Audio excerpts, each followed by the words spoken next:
आज मी स्वतः मालोजी शिंदे आणि सोबत मनोहर कांबळे साहेब यांच्या सेवापूर्ती सेवानिवृत्तीच्या निमित्तानं आज व्यासपीठावर असलेले आपले प्रमुख पाहुणे आणि या परिमंडळाचे पोलीस उपायुक्त श्री गजानन राजमाने सर, मनोहर कांबळे साहेब, आमचे सर्जेराव पाटील वरिष्ठ पोलीस निरीक्षक दहिसर पोलीस ठाणे, जयराज रणवरे कस्तुरबा पोलिसांचे वरिष्ठ पोलीस निरीक्षक आणि सर्व त्यांना माझी फॅमिली आणि कांबळे साहेबांची फॅमिली, उपस्थित माझे मित्र, माझे बॅचमेट पल्लाल साहेब, गणपत पिंगळे साहेब, प्रवीण पाटील, काशीनाथ चव्हाण,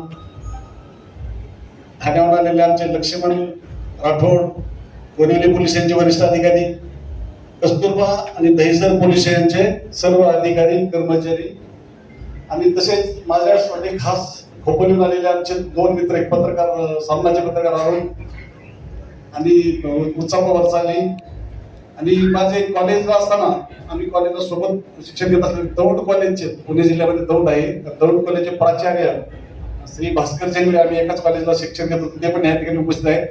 असे उपस्थित सर्व मित्र, बंधू आणि भगिनींनो, माझ्याविषयी आता सांगायचं काही राहिलंच नाही. मित्रांनी सांगितलं, यांनी सांगितलं, स्थानिक लोकांनी सांगितलं, तरी पण मी एक छोटासा माझा अल्प परिचय करून देतो. मी मालोजी बापूसाहेब शिंदे, मूळगाव चापडगाव, तालुका कर्जत, जिल्हा अहमदनगर, आता अहिल्यानगर झालेला आहे. माझं पहिली ते 4वीचं शिक्षण जिल्हा परिषद शाळेत झालेलं आहे.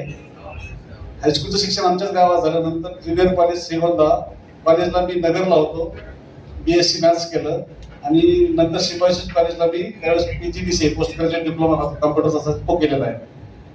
मी सर्वसामान्य कुटुंबात आलेलो आहे. माझे आई वडील शेतकरी होते, एकदम सर्वसाधारण कुटुंबात आलेले. PSI होणं हे माझ्या कधी स्वप्नातही येत नव्हतं. BSc झालं, कॉलेज झाल्यानंतर आपण कुठेतरी शासकीय नोकरी पाहिजे एवढंच डोक्यात असायचं, कुठलीही असू द्या नोकरी. ती नोकरी करत असताना आणि पुण्याला शिवाजी कॉलेज असताना बल्लाळ साहेबांच्या कॉलेजवर मी पॅरासाईट म्हणून राहायला लागलो. म्हणजे त्यावेळेस परिस्थिती होती, त्यांच्या रूममध्ये जाऊन राहायचो. माझे तिथे एक चुलत भाऊ होते, त्या रूमवर राहायचं. त्या कॉलेजच्या ऍग्रिकल्चर कॉलेजची मुलं अभ्यास खूप करायची. त्यांच्यासोबत राहून मला MPSC देण्याचा नाद लागला आणि माझं या ठिकाणी सिलेक्शन झालं. सिलेक्शन झाल्यानंतर नागपूरला प्रशिक्षणानंतर आमची नागपूरला बदली झाली. तर नागपूरचा इतिहास तुम्हाला सगळा सांगितला. नंतर पुणे, रायगड, नवी मुंबई, ठाणे, आता मुंबईत आलं. अशी माझी सुरुवात महाराष्ट्राच्या उपराजधानीतून झाली. त्यानंतर महाराष्ट्राची सांस्कृतिक राजधानी पुणे शहर या ठिकाणी नोकरी केली. त्याच्यानंतर छत्रपती शिवरायांची राजधानी असलेला रायगड जिल्हा या जिल्ह्यातही माझी नोकरी झाली. ठाणे, नवी मुंबई आणि आता त्यानंतर हा आमचा योगायोग म्हणून महाराष्ट्राची राजधानी मुंबई या ठिकाणी माझी सेवापूर्ती होत आहे.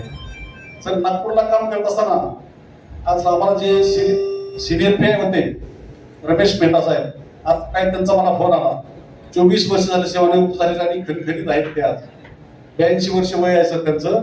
आणि त्यांचा सकाळी फोन आला त्यावेळेस त्यांचा आवाज आणि एकदम खणखणीत होता. ते माझ्याशी जवळजवळ 15 ते 20 मिनिटं बोलत होते आणि अजूनही मला सांगत होते कसं राहायचं कसं नाही.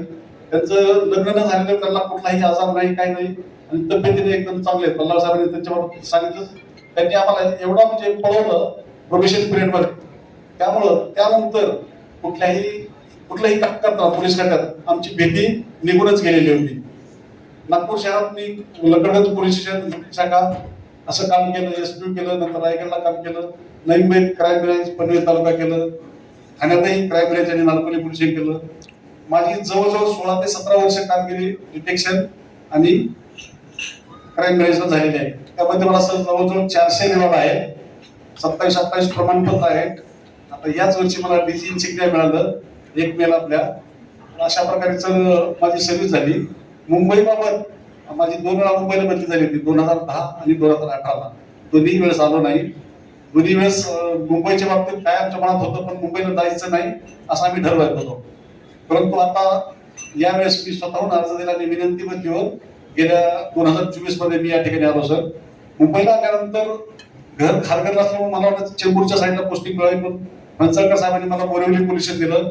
मी बोरिवली पोलीसला नको म्हणून सांगण्यासाठी जात असताना लक्ष्मण राठोड हे या पोलिसांना होते बोरिवलीला. त्यांनी सांगितलं तिकडे जायचं, डायरेक्ट येऊन हजर व्हा. आणि मी बोरिवली पोलिसांना हजर झालो. बोरिवली पोलिसांना हजर झाल्यानंतर सर बोरिवली पोलिसांच्या अधिकारी आणि कर्मचारी यांनी बोरिवली पोलिसांचा अक्षरशः कायापालट केला. त्या ठिकाणी हॉकर्सचा सर्वात मोठा प्रॉब्लेम होता. एकदम आपल्या रिजन मध्ये सर्वात जास्त त्रास होत असेल हॉकरचा बोरिवलीला होता. त्या ठिकाणी इतकं उत्कृष्ट काम केलं. ते PI असतील, API PS असतील आणि अंमलदार असतील, या सर्वांनी खूप चांगलं काम केलं आणि जर त्याला बोरिवली पॅटर्न असं नाव दिलं आणि बोरिवली पॅटर्न त्या ठिकाणी BMC ची मदत झाली. त्या ठिकाणचे आपले आमदार संजय उपाध्याय होते, त्यांचाही पाठबळ खूप मोठ्या प्रमाणात होतं. कुठल्याही प्रकारची त्यांनी यामध्ये अडचणी येऊ दिली नाही. सर मुख्यमंत्री साहेब आपले मुख्यमंत्री आहेत, त्यांचा 100 दिवसाचा कृती आराखडा होता. त्या कृती आराखड्यामध्ये 100 दिवसामध्ये परत बोरिवली पोलीस स्टेशन लोकांनी एवढं काम केलं की आम्हाला एसओ स्मार्ट पोलीस स्टेशन म्हणून हा दर्जा मिळाला. त्या पोलीस स्टेशनला बोरिवलीला बोरिवली पोलीस स्टेशनचा अभिलेख, मुद्देमाल आणि इन्फ्रास्ट्रक्चर एकदम बदलून गेलं. जे जुने ते आता बोरिवली पोलीस स्टेशन बघितल्यानंतर त्यांना वाटतं की खूप छान झालेलं आहे. आणि हा सर्व काम करत असताना तो आमच्या आधी फक्त बसून हे करायचं ते करायचं असं सांगत होता आहे. त्यामध्ये सर्वात सिंहाचा वाटा लक्ष्मण राठोड, सस्ते साहेब, दीपक जाधव हे इथं बसले. त्यांनी अतिशय सुंदर काम केलेलं आहे. अशा प्रकारे तिथं बोरिवलीला काम केल्यानंतर गेल्या वर्षी ऑगस्ट मध्ये माझं ACP म्हणून प्रमोशन आलं. प्रमोशन आलं तर कुठं होणार पाहिजे कुठं नाही काही कळलं नाही. आणि अचानक संध्याकाळी दहिसर विभागाची मला ऑर्डर मिळाली. मला माहितीही नव्हतं. ऑर्डर मिळाल्यानंतर मला पण थोडंसं शॉक बसला. आत्ता हजर व्हायचं या ठिकाणी हजर झालो. या ठिकाणी 10 महिने व्यवस्थितपणे काम केलं. नंतर आम्हाला अशी माहिती मिळाली सर बोरिवली पोलीस आमच्या अधिकारी जे काही चांगलं काम केलं होतं त्या कामाची पोचपावती म्हणूनच मला दहिसर विभाग मिळाला होता अशी मला माहिती मिळाली. सर पहिले फणसाळकर साहेब होते, त्यांच्या काळातही चांगलं काम केलं. नवीन CP आले, त्यांच्याशी असा जास्त काही संपर्क नाही, परंतु त्यांनी सर्वांकडून खूप चांगलं काम करून घेतलं. त्यासाठी आपले काल सेवानिवृत्त लोकांचा त्यांनी कार्यक्रम ठेवला होता. मी काल बलवान सांगितलं 278 लोक सेवानिवृत्त झाले काल आपल्या मुंबई पोलीस दलात. CP सरांनी 1.5 ते 2 तास प्रत्येकाला जागे जाऊन भेट दिली, सर्वांशी चर्चा केली, त्याच्यानंतर सर्वांना गिफ्ट दिलं आणि त्याच्यानंतर स्वतःवरती येऊन काही लोकांनी आपलं मनोगत व्यक्त केलं आणि नंतर 1 तास जवळजवळ CP सरांनी भाषण केलं. एवढं उत्कृष्ट भाषण होतं. मला अगोदर माझ्या मनात असं झालं होतं की 300 लोक साधारण रिटायर होतात, त्यांचे नातेवाईक असे म्हणून 1000, 1200, 1500 लोक येतील आणि आपल्या गावाकडे यात्रा कशी भरते तसा कार्यक्रम होईल. परंतु एवढा नियोजनबद्ध कार्यक्रम होता की कुठेही थोडीशीही चूक झाली नाही. प्रत्येकाच्या जागेवर स्वतः CP सर शेवटपर्यंत गेले आणि इतका म्हणजे कॉर्पोरेट क्षेत्राला लाजवेल असा सुंदर कार्यक्रम होता तो. असा कार्यक्रम मी तरी आजपर्यंत सेवानिवृत्तीचा कुठं बघितला नाही. एवढ्या मोठ्या प्रमाणात सेवानिवृत्ती असताना तर हे सर्व मी या ठिकाणी आलो या तिथपर्यंत सर्वांचंच असतं तसं माझ्या कुटुंबाचा खरंच खूप मोठा हात आहे. मला कधीही घरी लक्ष देता आलं नाही. मी नेहमी डिटेक्शन अँड क्राईम बऱ्याच वेळा बाहेर असायचो. माझी मिसेस मुलांकडे 100% लक्ष द्यायची. मुलांना का माझं BSc मॅथ्स असल्यामुळे थोडा चांगला होतो. मुलांना काही प्रॉब्लेम आला तर फोन करून विचारते आणि मी त्यांना फोनवरती त्या अडचणी सोडवण्याचा प्रयत्न करायचो. बऱ्यापैकी आम्ही सोबत एकत्र राहिलो. तरी सुद्धा मी रात्री उशिरा जायचो घरी, कधी सकाळी उठून लवकर जावं लागायचं. अशा प्रकारे माझ्या मिसेसनं माझ्या दोन्ही मुलांना अतिशय चांगल्या प्रकारे वाढवलं.